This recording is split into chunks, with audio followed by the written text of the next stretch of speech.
நமசிவாய. இந்த இயற்கை எல்லா பேருட்டையுமே பேசும். அந்த இயற்கை தான் நம்மளை ஏற்றி விடுறது. இயற்கைனா என்னன்னா இந்த பிரபஞ்சம் தான்.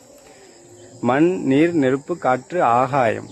சரியா? இந்த பிரபஞ்சமானது எல்லா பேரும் எல்லா உயிரினங்கள்ட்டையும் எல்லா ஜீவராசிகள்ட்டையும் பேசும். அது பேசினாதான் நம்ம வாழ்க்கையில அடுத்த நிலைக்கு போக முடியும். அடுத்த நிலைக்கு போய் நம்ம என்ன செய்ய போறோம்?